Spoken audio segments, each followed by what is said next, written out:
네, PPT 자료들을 좀 참조해 주시고요. 웨스트민스터 신앙고백이라는 것이 있습니다. 웨스트민스터 신앙고백이란 17세기 중반 영국이 청교도 혁명을 성공한 후에 나라를 복음주의 신앙으로 온전히 세우기 위해 신학자 121명 그리고 장로 30명 그렇게 총 151명이 6년간 창세기부터 요한계시록까지 성경의 핵심 교리를 요약해서 만든 것이 바로 웨스트민스터 신앙고백입니다. 그 가운데에 가장 요긴한 원리 107개를 문답 형식으로 만든 것이 소요리 문답입니다. 한번 따라해 보시기 바랍니다. 소요리 문답. 네, 이 소요리 문답의 제일 첫 번째 질문이 뭔 줄 아세요? 사람의 제일 첫째 되는 목적, 제일 되는 목적이 무엇인가입니다. 예. 여러분, 사람의 제일 되는 목적이 무엇이냐라는 이 대답에 성경은 우리에게 이렇게 말해주고 있습니다. 사람의 제일 되는 목적은 하나님을 영화롭게 하는 것, 그리고 영원토록 그를 즐거워하는 것입니다. 예, 할렐루야. 믿으십니까? 이것을 고백하는 사람들이 그리스도인입니다. 내 제일 되는 목적은 내가 돈을 좋아하고, 내가 아무리 건강을 좋아하고, 내가 아무리 관계를 좋아하고 이래도 그리스도인은 이것에 대해서 분명해야 돼요. 제일 첫 번째, 제일 되는 목적은 그 목적 앞에는 그 어떤 다른 것도 나설 수 없다. 그게 저는 귀한 고백이라고 생각합니다. 그것만 하면서 하나님만 영화롭고 다른 사람 다 필요 없고, 이거는 너무 좀 현실적이지 않죠. 물론 그것을 초월하여서 하나님을 영화롭게 하고 하나님을 즐거워하는 것 때문에 다른 것이 보이지 않는 그러한 하나님의 영광이, 하나님의 임재하심이 내 안에 차오르면 그건 누구도 멈출 수 없는 것이지만, 우리가 다른 것들도 좋아하지만 분명하게 고백해야 되는 것은 이 고백이 분명해야 돼요. 제일 되는 목적은 하나님을 영화롭게 하고. 그래서 제가 좋아하는 존 파이퍼 목사님, 미국에 존경하는 존 파이퍼 목사님은 God is most glorified. 내가 지난번에도 말씀드렸죠. 제가 God is most glorified. 하나님은 가장 영광 받으신다. When we are most satisfied in Him. 우리가 가장 그분 안에서 만족함을 누릴 때에 하나님이 영광 받으신다라는 거예요. 할렐루야. 하나님 안에서 가장 큰 만족, 가장 정말 귀한 만족을 누리시는 저와 여러분들 되기를 예수님의 이름으로 축복합니다. 그것이 하나님의 영광이라는 거예요. 그래서 저는 믿고 고백하고 누리고 싶습니다. 이 예배라는 것이 이 하나님을 영화롭게 하고 영원토록 그를 즐거워하는 시간이잖아요. 이 예배가 회복되기를, 그래서 이 예배가 하나님을 영화롭게 하고 하나님을 영원토록 즐거워하는 이 예배 시간을 통하여서 나의 제일 되는 목적이 달성되고 성취되므로 그 어떠한 상황도 여건도 환경도 나의 마음을 힘들게 할 수 없는 기쁨을 누리고 돌아가는 예배가 되기를 저는 믿고 누리고 싶고 선포하고 고백한다라는 것입니다. 여러분, 그렇습니다. 우리는 예배를 통하여서 모든 것, 우리에게 필요한 모든 것을 얻습니다. 그것이 예배입니다. 그것이 우리가 어떻게 얘기하건 하나님이 디자인하신 예배예요. 예배를 통하여서 하나님은 우리에게 모든 필요한 것들을 다 주시는 거예요. 그러면 이제 혹자는 이야기하겠죠. 목사님, 무슨 예배를 통해서 돈이 나와요? 예배를 통해서 떡이 나옵니까? 밥이 생깁니까? 네, 여러분 말이 맞습니다. 예배를 드려가지고 우리의 잔고가 올라가거나 밥이 생기거나 그러진 않습니다. 우리의 삶에 있는 문제들이 바로바로 예배 드리고 나면 물론 그럴 수도 있지만 그렇게 해결되고 그러진 않습니다. 사실은 그런 것이 예배는 아닙니다. 그런데 정말 저는 저한테도 그렇게 물어요. 제가 그렇게 얘기할 때가 있거든요. 예배 드리면 뭐가 나와? 그렇게 얘기했던 사람이거든요. 지금도 성령 충만하지 않으면 그렇게 얘기하기도 하고. 그러면 저는 저한테 자문하는 거예요. 야, 하상길, 너에게 정말 필요한 게 더 많은 밥이니? 너에게 정말 더, 물론 그렇게 보이겠지만 말이에요. 저한테 정말 밥을 주면은 목사님은 행복해 하셔. 그렇게 생각하실 수도 있겠지만 말이죠. 그렇지 않다라는 거죠, 사실은. 정말 너에게 정말 필요가 돈이야? 그거를 자문하는 거예요. 정말 나에게 지금 필요한 게 돈이고 밥이냐? 우리가 더 행복해지기 위해서 정말 여러분 더 많은 돈이 필요하십니까? 아니, 정말로요. 정말로 더 많은 돈이 생기면 여러분들 정말 행복하실 것 같아요? 잠깐은 좋겠죠. 그냥 잠깐이라는 거죠. 정말 여러분들이 만족하고 행복함을 누리는 그러한 것에 우리를 생각해 보면은 우리는 답할 수 있어요. 돈과 뭐 어떤 그러한 밥과 뭐 어떤 건강의 회복 뭐 이런 것들, 물론 아프신 분들은 정말 이렇게 딱하죠. 보면은 빨리 나셨으면 좋겠고.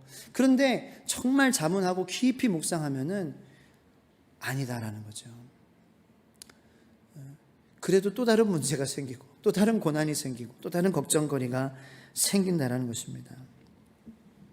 여러분이 수요 저녁 기도회를 통하여서 성막과 광야를 통하여서 예배를 배우다, 지난주에 지성소에 있는 그 증거궤, 그리고 하나님께서 우리를 만나주시는 속죄소에 대해서 우리가 은혜를 나눴습니다. 이제 지성소, 홀리 오브 홀리, 가장 거룩한 그곳 밖에 이제 성막이라는, 회막이라는 그곳이 나타나게 됩니다. 거룩한 곳, 홀리 플레이스라고도 합니다. 이 성막이 그래서 세 부분으로 되어 있습니다. 지성소, 성소, 그리고 뜰, 이렇게 세 부분으로 되어 있습니다. 이것은 마치 인간의 구조가 영혼육으로 되어 있는 것과 아주 흡사하다고 할 수 있습니다. 여러분, 영혼육 중에 인간의 삶에 가장 중요한 것이 무엇일까요? 네, 맞습니다. 대답하시지 않았지만 여기 원고에 네, 맞습니다라고 대답하라고 써 있어요. 여러분은 마음으로 아마 대답하셨겠죠. 여러분, 영혼육 중에 가장 중요한 게 뭐라고 생각하세요? 그거. 여러분 마음에 그 생각하고 있는 거 그거예요. 영이죠, 그죠? 영이 가장 중요해요. 우리 영이 구원받은 것이죠. 주의 영이 우리 안에 들어온 것이죠. 거기에서 출발하는 것입니다. 영에서 출발하는 거죠. 자, 하지만 영은 우리가 살아가는 삶의 모든 부분에 직접적으로 드러나 있지는 않습니다. 네. 저도 이렇게 생각해 보면은 참 이렇게 좀 건방진반인 것 같더라고요. 내가 뭐 영적으로 뭐 분별하고 이건 영적으로 이런 겁니다. 저건 영적으로. 아니, 그걸 제가 어떻게 그렇게 자신하면서 확신하면서 얘기할 수 있냐는 거죠. 영의 세계는 정말 깊거든요. 네. 하나님만이 아시는 세계가 영의 세계예요. 우리는 다만 성경을 근거로, 그리고 하나님께서 정말 이렇게 잘 분별하실 수 있도록 성령을 우리에게 주셔가지고 성령 충만하여서 잘 분별하기를 바라는 마음으로, 간절한 마음으로 그렇게 조심스럽게 나가는 것이지, 내가 이건 영적으로 이런 겁니다, 이렇게 얘기할 수 없는 그러한 세계가 영적인 세계라는 거예요. 영은 깊기 때문입니다. 영은 하나님이 역사하시고 하나님이 움직이셔야 움직이는 세계라는 거예요. 네. 영의 세계는 뭐 우리의 의지로 돼서 이렇게 되는 게 아니에요. 구원 우리의 의지로 되는 거 아니잖아요. 하나님의 일방적인 우리를 향하신, 지명하여 부르셨어요. 지명하여서 너는 내 것이라. 그래서 예수 그리스도의 영이 십자가를 고백하는 그 믿음으로 말미암아 우리 가운데에 들어와서 예수의 영이 자리 잡고 우리를 힘들게 하고 우리를 어렵게 하는 그러한 상황 속에서도 예수의 영 때문에 우리의 영이 다시 살아서 주님의 영으로 기뻐서 우리가 행복하고 즐겁고 감사하고 찬양하며 살아가는 것이죠. 근데 그러한 메커니즘을 우리가 어떻게 이해하고 설명하고 풀고 하겠냐고요. 하나님의 일방적인 진짜 역사라는 거죠. 그냥 믿을 수밖에, 우리 자신을 맡길 수밖에 없어요. 그리고 더 주님의 영으로 채워지길 원합니다. 나의 영이 주님의 영으로 만족하길 원합니다라고 기도할 수밖에 없는 그러한 구조라는 것이죠. 그게 영의 구조예요. 너무 깊어요. 반면에 드러나 있는 그러한 것이 뭐죠? 육이라는 거죠. 이 누구나 볼 수 있는 육. 근데 이 육도 절대 육만이 우리 인간을 대표하는 것이 될 수 없다라는 거예요. 이 육이 중요성을 갖기 시작하면은 그것은 인간이 아니라 동물적이라는 것이 되기 때문입니다. 자, 그렇다면 결국 우리가 인생을 살아가는 이 인생을 이 인생을 살아가는 그러한 우리 인간에게 있어서 가장 직접적으로 중요한 부분은 우리의 혼이라는 것입니다. 그래서 저는 혼이라는 것을 이해할 때 저는 그렇게 이해해요. Body, mind and spirit, body, mind and 뭐 soul이라고도 하고 우리에게 육이 있고 mind, 정신, body 아니면 heart라고도 하죠. 우리의 마음이라고도 합니다. Body, heart and spirit, 몸, 육, 혼, 영 이렇게. 그래서 우리의 마인드가 중요하다. 그죠? 마인드. 우리의 마음이 중요하다는 거예요. 그게 직접적으로 우리가 인생을 살 때의 중요한 부분이다. 가장 중요하다는 건 아니에요. 직접적으로 중요하다는 거예요. 자, 예를 들어서 우리의 마음이요. 육체적인 어려움을 당하는 경우에 대개는 그 자체가 힘들어서 삶이 무너지는 것이 아니라 그 어려움 때문에 마음이 무너지고 절망하고 낙심하기에 삶이 무너지는 것입니다. 네. 저도 이민생활할 때 고등학교 때 영어도 잘 못하고 이렇게 따돌림 받고 근데 그런 상황에 있는 사람들이 많이 있죠. 1.5세대들이 이민 1.5세대들이 많이 있죠. 그런데 다 그렇게 무너지고 그런 게 아니다라는 거예요. 내 마음이 그 상황을 내 마인드가 힘들어하기 때문에 그 상황 속에서 나는 더 힘들어지고 더 헤어나오지 못하고 막 자괴감에 빠지고 막 심지어는 제가 그랬다는 것은 아니지만 막 자해를 하고 극단적인 그러한 생각도 막 하고 그런 일들이 벌어진다는 거예요. 근데 모든 1.5세대들이 이민 1.5세대들이 그런 것은 아니라는 거예요. 마인드. 그리고 우리가 성령의 9가지 열매, 화면 한번 보여주시기 바랍니다. 성령의 9가지 열매를 보면은 이 성령을 통하여서 영을 통해 우리의 삶 가운데 역사하시는 것이 바로 이 성령의 9가지 열매라는 거죠. 그런데 이 모든 9가지의 열매는 인격적인 거예요. 여러분 잘 보세요. 혼적인 거예요. 마음적인 것이라는 것을 우리는 주목해야 됩니다. 한번 읽어보겠습니다. 9가지 열매 시작. 사랑, 희락, 화평, 오래 참음, 자비, 양선, 충성, 온유, 절제. 이거는 뭐 영적인 걸 얘기하는 게 아니잖아요. 그죠? 이거는 뭐 육적인 사랑이 아니잖아요. 사랑하는 마음, 희락의 마음, 화평의 마음, 오래 참음의 마음, 자비의 마음, 양선의 마음, 충성의 마음, 온유의 마음, 절제의 마음이에요. 하나님의 영이 우리 가운데 들어오셔서 맺혀지는 열매는 이 마음의 열매다라는 거죠. 할렐루야. 이 마음의 열매가 맺혀지는 삶이 저와 여러분들의 삶이 되기를 예수님의 이름으로 축복합니다. 근원은 영이고 그리고 사실적인 결론은 우리 혼에서 난다는 것입니다. 우리의 마음에서. 그래가지고 제가 이러한 이 공부를 하며 연구를 하며 묵상을 하다가 이 마음이라는 주제가 그렇게 중요한 거였어? 그걸 한번 찾아보자 해가지고 제가 성경을 뒤졌다는 거 아니에요. 자, 여러분 성경에 보면은요 이 마음이라는 그러한 단어가 얼마나 많이 나오는지 자 한번 보여주시면 이게 제가 홀리바이블이라는 제 성경 어플인데 단어를 검색하면은 성경에 있는 그 구절들이 다 쭈르륵 나오는 거예요. 그래가지고 제가 마음이라는 단어를 쳐봤더니 진짜 창세기, 출애굽기, 레위 이 노래가 나올 정도로 66권에 다 마음이라는 단어가 들어가 있다는 거예요. 여러분 별로 안 놀라시네요. 66권에 마음이라는 단어가 여기 자세히 보시면은 창세기는 27번, 출애굽기는 18번, 그리고 또 여기 많이 나오는 게 신명기는 48번이나 나오고요. 시편에서는요 141번이나 나와요. 마음이라는 단어가. 잠언에도 82번, 82번 나오고요.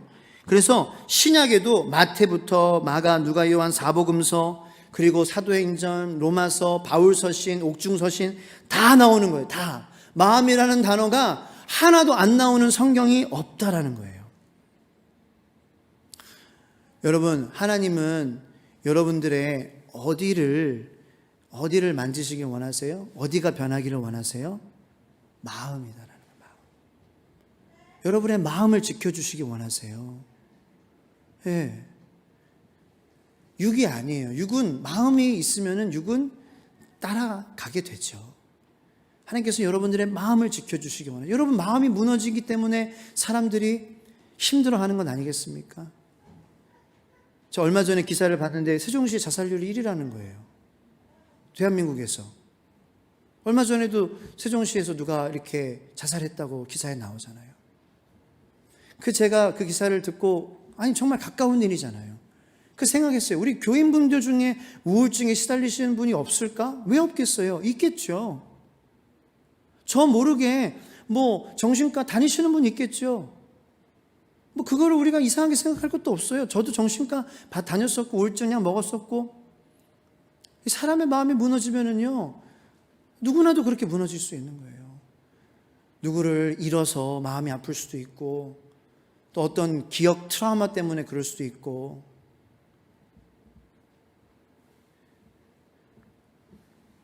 하나님은 우리 주의 소망교회 성도님들의 마음을 만져주시기 원하십니다.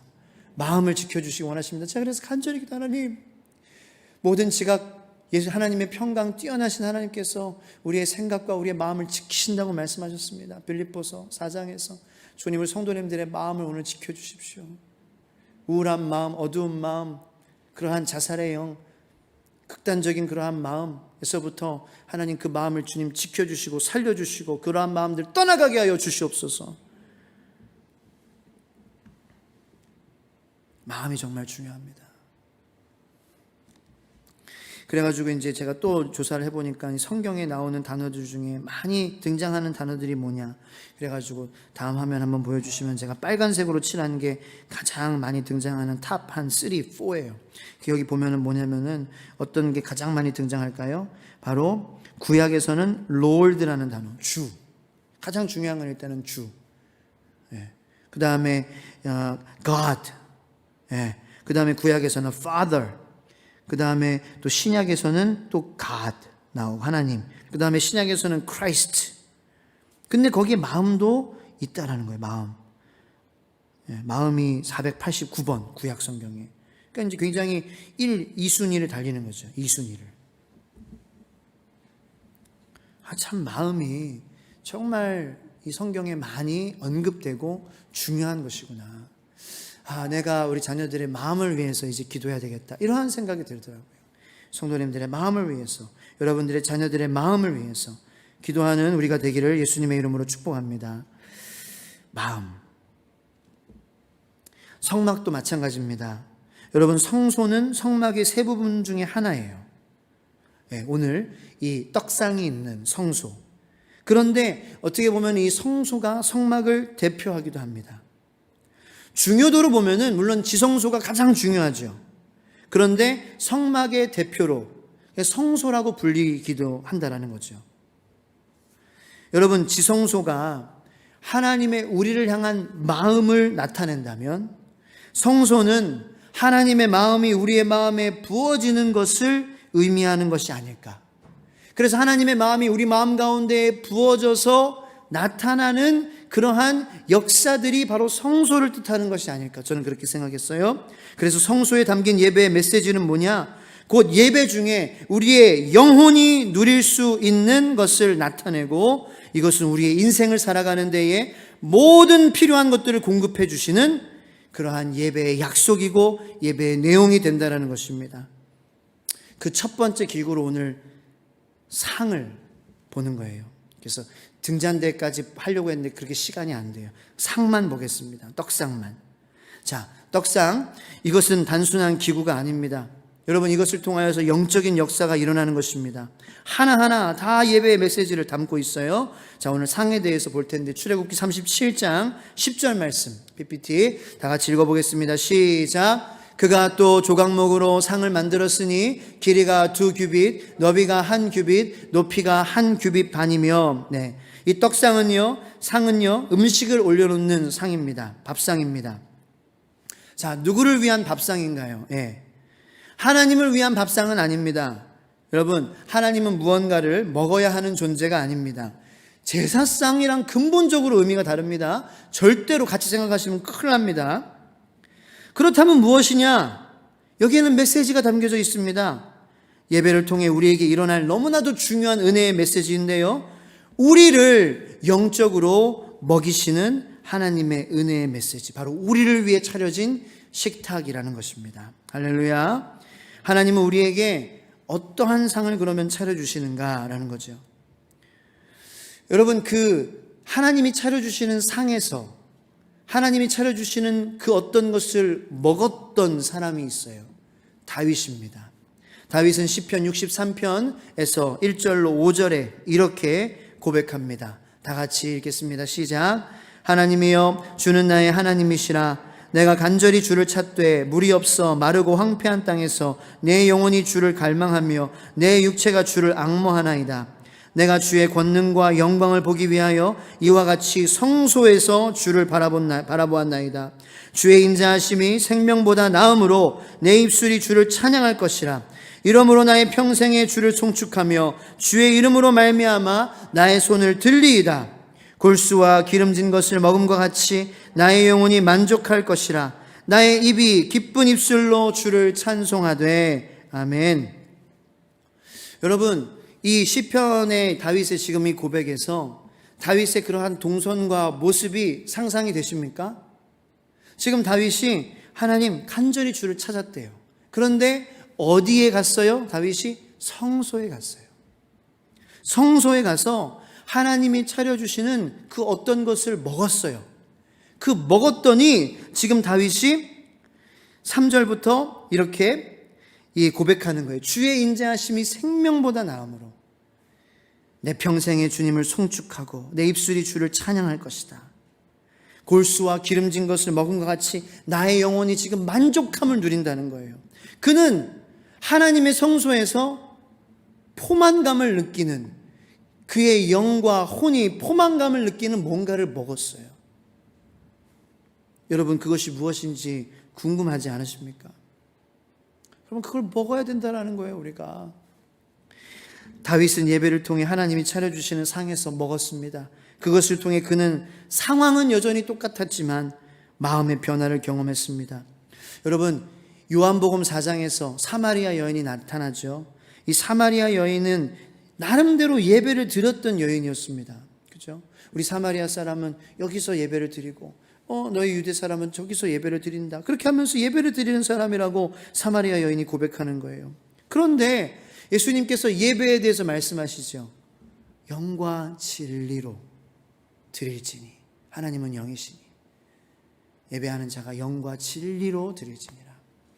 예수님께서 이 사마리아 여인에게 말씀해 주시는 것은 이 5 남편도 충족시킬 수 없는 그의 삶 가운데의 목마름과 갈증은, 배고픔은 이 예배를 통하여서 채워지게 됐다라는 거예요. 그래서 정말 예배는 우리의 삶의 모든 필요를 다 채워주는 그러한 약속의 자리이다 라는 것을 우리는 보게 된다는 거죠. 여러분, 배고프면 어떠한 생각 드세요? 밥을 먹어야 되겠다, 그 생각밖에 안 드는 거예요. 그래서 여러분들 밥을 먹으면 어떻게 되세요? 배가 부르게 된다는 거죠. 여러분, 배가 부르면 포만감을 느끼는 것입니다. 여러분, 예배는요, 하나님께서 우리에게 상을 차려주시는 자리예요. 여러분, 예배를 통하여서 하나님께서 베푸시는 상에 여러분 참여하시며 그 음식을 하나님께서 차려주신 것을 여러분 섭취하고 계십니까? 그렇다면 여러분은 이 예배 이후에 포만감을 느끼고 배부름을 느끼고 기름진 것으로 먹여주시는 그러한 하나님으로 만족함을 느끼고 돌아가시는 게 맞다라는 거예요. 그게 내가 예배다운 예배를 드렸다라는 증거라는 것입니다. 여전히 걱정하면서, 여전히 염려하면서, 여전히 화나면서, 여전히 짜증나면서 돌아갔다라는 것은, 그런 경우가 저도 많이 있지만 못 먹었다라는 증거예요. 하나님께서는 예배 자리마다 이 상을 차려주십니다. 먹으시는 저와 여러분들 되기를 축복합니다. 그러면 뭐를 두시느냐? 출애굽기 25장 30절 말씀입니다. 다 같이 읽겠습니다. 상 위에 진설병을 두어 항상 내 앞에 있게 할지니라. 아멘. 자, 상은요, 다른 여러 그릇을 놓기도 하지만 궁극적으로 진설병을 놓기 위한 것입니다. 진설병의 사전적인 의미는 이 제사의 법식에 따라 상 위에 차려놓은 떡이라고 쓰지만 히브리어로는 그 의미가 좀 다릅니다. 진설병은 일단 히브리어로 레헴 파님이라는 단어입니다. 한번 따라해 보겠습니다. 레헴 파님. 여기서 레헴이라는 단어는 빵을 의미하고요. 파님이라는 단어. 사실 이 파님이라는 단어가 진설병을 얘기할 때 파님 이렇게 부릅니다. 레헴 파님 이렇게 네 글자로 부르지 않고요. 파님 이렇게 부르는데 그 의미는 얼굴이라는 뜻입니다. 정확히 말하면 얼굴의 빵이라는 뜻이에요. 여러분, 이 얼굴은 누구의 얼굴이냐? 바로 하나님의 얼굴이라는 것입니다. 자, 그러므로 이 진설병을 상위에 두게 하신 것은 우리의 영혼, 이 영혼의 배가 어떻게 배부를 수 있냐? 하나님의 얼굴을 뵐 때, 하나님의 얼굴 앞에 있을 때, 하나님의 얼굴을 구할 때, 하나님의 얼굴이 우리에게 나타났을 때에 우리는 배가 부를 수 있다는 것이죠. 그것이 상의 의미예요. 진설병. 하나님의 얼굴을 우리에게 차려 주신다는 것입니다. 예배를 통해 찾아오는 내적인 포만감은 우리를 향하신 하나님의 얼굴의 역사를 통해 일어나는 것입니다. 우리는 예배를 통해 하나님의 얼굴 앞으로 올 수 있고 하나님의 얼굴 앞에 있을 수 있는 것입니다. 여러분, 미국의 많은 교회들은요, 고린도전서 13장 13절의 축도가 아닌, 제가 이렇게 하는 축도 있잖아요. 민수기 6장 24절에 26절, 거기에 나오는 아론의 축복으로 기도한다고 합니다. 이 말씀은 다음과 같은데요. 여호와는, 한번 따라 읽어보겠습니다. 시작. 여호와는 내게 복을 주시고 너를 지키시기를 원하며 여호와는 그의 얼굴을 내게 비추사 은혜 베푸시기를 원하며 여호와는 그 얼굴을 내게로 향하여 드사 평강 주시기를 원하노라 할지니라 하라. 아멘. 여러분, 하나님의 얼굴이 나를 향하고 있어. 하나님의 얼굴이 나를 외면하고 있지 않아. 하나님의 얼굴이 나한테 돌려져 있지 않아. 하나님이 나를 외면하시지 않으셨어. 나에게 가려지지 않으셨어. 이 은혜를 경험하는 것이라는 거예요. 하나님의 얼굴, 이 상에 차려진 은혜라는 것은 하나님은 나를 외면하시지 않으셨구나. 하나님은 나를 계속해서 바라보셨구나. 하나님은 나를 가리지 않으시는구나. 너 때문에 내가 행복하다 바라보시는, 이걸 어떻게 설명을 할 수가 없는 거죠. 언어적으로. 진짜 눈에 하트가 뿅뿅이라고 하잖아요. 그 하트가 하나님의 여러분들을 향한 얼굴에 비춰지는 모습이라는 것입니다. 예배를 통하여서 그 하나님의 얼굴을 보는 자, 그 자는 모든 마음의 필요, 그리고 환경은 여전히 똑같지만 그 하나님의 얼굴을 보는 자는 영혼의 만족을 누리며 포만감으로 돌아가게 된다는 것입니다. 여러분, 우리의 마음이 채워지는 순간은 우리를 향하신 하트 뿅뿅의 하나님의 얼굴을 보는 그 순간입니다. 그 순간 우리 안에 모든 굶주림, 목마름, 외로움, 메마름이 다 채워지는 것입니다. 충신교회에 박종순 목사님이 계십니다. 제가 존경하는 목사님 중에 한 분입니다. 그분이 하나님의 얼굴에 대해 이러한 말씀을 하셨습니다. 육성으로 한번 하나님 얼굴을 구한다는 건 형이상학적 얘기예요. 직접 본다, 손을 잡았다, 그건 아니거든요. 그 요한복음 14장 보면은 어떤 날 빌립이 예수님한테 아버지를 우리에게 보여주십시오. 하나님 보고 싶습니다. 그랬더니 예수님께서 나를 본다는 아버지를 보았거늘, 이게 중요한 얘기예요. 나를 본다는 아버지를 보았거늘 어찌하여 아버지를 보이라느냐. 내가 아버지 안에 거하고 아버지는 내 안에 계신 것을 내가 믿지 아니하느냐.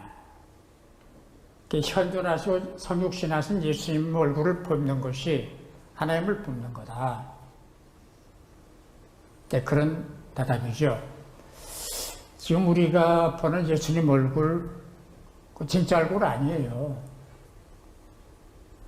예수님 당시에는 그 주변에 화가도 없었고 또는 사진기도 없었고 후대에 영감을 받은 화가들이 예수님을 그린 거예요. 그리고 어쩌면 그다음에 천국 가서 아니네? 아니잖아. 그럴 수 있을지도 모르겠어요. 그러니까 제가 믿기는 그런 일은 없을 것이다. 왜?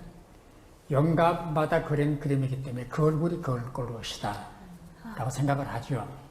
제가 가지고 있는 예수님 그 얼굴 그림들 가운데 보면은 뭐 양을 안으신 그림, 파도를 밟고 가시는 그림, 또 성전 청결할 때 화나신 얼굴, 뭐 겟세마네에서 기도하시는 얼굴, 십자가에 달리신 얼굴.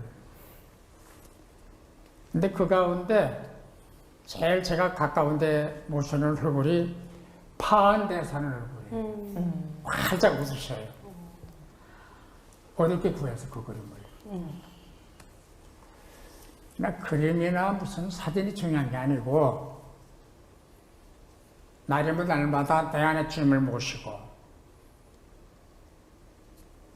구한다고 하는 건 좋아한다, 사랑한다, 그리워한다 그런 거기 때문에 직접 얼굴을 뵙지 못하더라도 영안으로 날마다 뵙는 모세처럼 하나님을 대면하는 그런 삶이 우리에게 필요하다. 저는 그렇게 생각을 합니다. 네. 하나님의 얼굴을 구한다. 박정순 목사님이 말씀하신 그 구하신 그림 보여드리겠습니다. 이게 박정순 목사님이 어렵게 구하신 그림인지는 모르겠지만 제가 파한대소라는 그러한 예수님의 얼굴을 검색했을 때 이태영 목사님이라는 분이 그린 그림이에요. 그림의 제목은 The Laughing of Jesus, Jesus Laughing, 예수님의 파한대소입니다. 그러니까 박정순 목사님은 이 그림을 가장 좋아하신다라는 그러한 고백으로 저는 들었어요. 여러분, 하나님께서 성소의 그 떡상 위에 진설병이 하나님의 나의 얼굴이다 라고 말씀하시는데 그 우리에게 먹이시기 원하시는 하나님의 우리를 향한 얼굴이 바로 이 얼굴이 아닐까 생각을 해요. 주님 여러 가지 얼굴을 표정을 가지셨죠. 화내시기도 하시고 예수님께서 하나님도 우리에게 인격체시기 때문에 화내시기도 하셨지만 그런데 저는 그렇게 생각해요. 여러분, 하나님의 얼굴 구하는 그러한 예배, 하나님의 얼굴을 만나는 그러한 예배. 여러분, 거울에 여러분들의 모습 한 15초 동안 유심히 바라보시고 이렇게 선포하는 거라고 생각해요. 하나님이 너를 정말로 사랑하신다. 15초 동안 여러분의 얼굴을 그냥 한번 유심히 바라보시고, 야, 하나님이 너 정말 사랑하신다.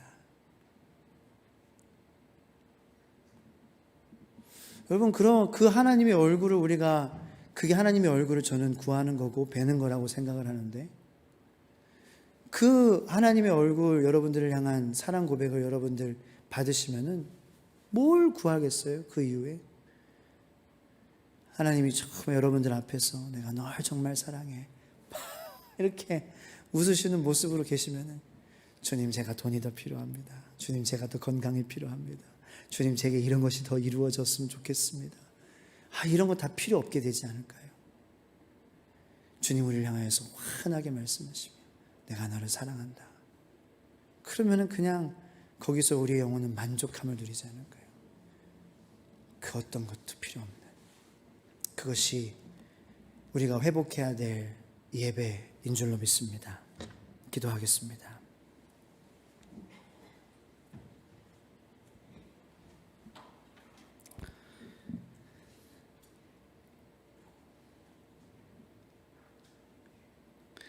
오늘 들은 말씀을 생각하며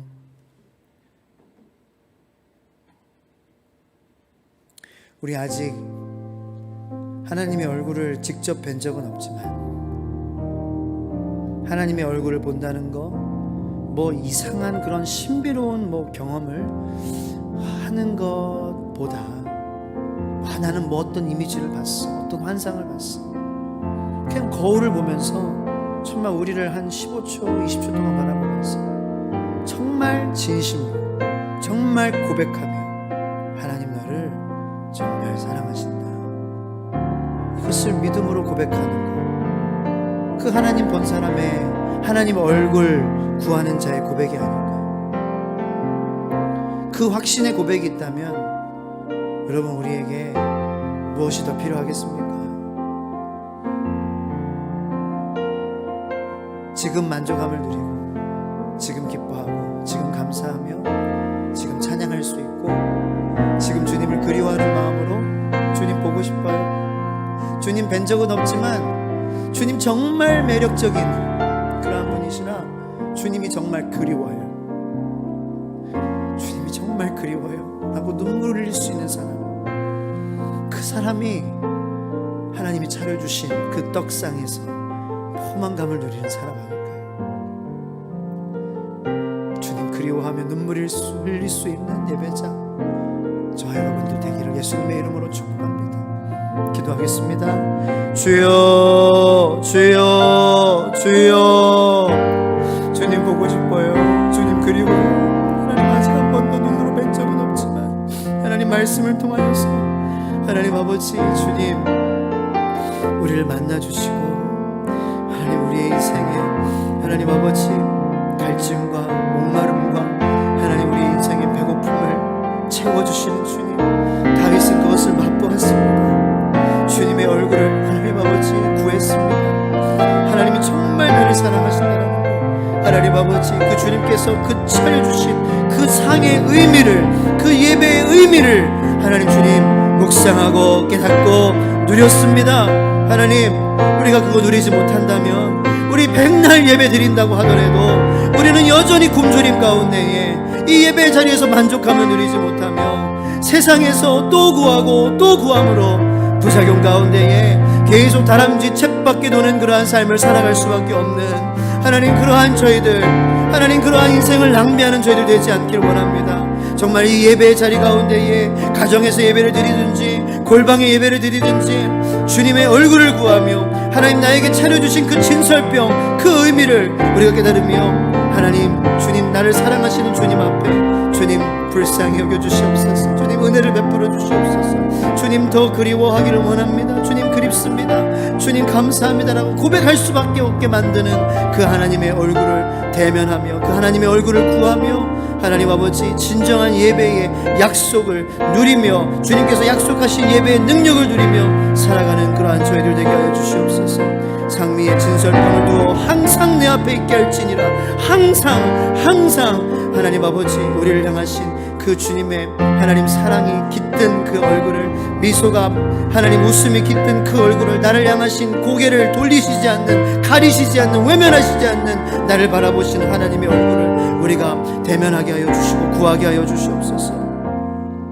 주님 우리의 예배가 회복이 돼서 이 성막의 예배, 특별히 이 성소의 예배, 진설병이 놓여진 그 상, 하나님의 얼굴을 우리에게 차려주시는 그 상에서 주님의 얼굴을 우리가 구하고 맛보게 하여 주셔서 우리의 영혼이 포만감을 누리고 만족감을 누리며 이 세상에 그런 어떤 것도 우리를 채울 수 없는 그 하나님의 우리를 향하신 얼굴로 그 하나님의 사랑 앞에 살아가는 저희들 모두가 되게 하여 주시옵소서. 이제는 우리 주 예수 그리스도의 한없는 은혜와 하나님의 만극하신 사랑과 성령님의 감화 감동 인도 교통하심의 역사가 오늘 민수기 말씀으로 여러분들 축복하기를 원해요.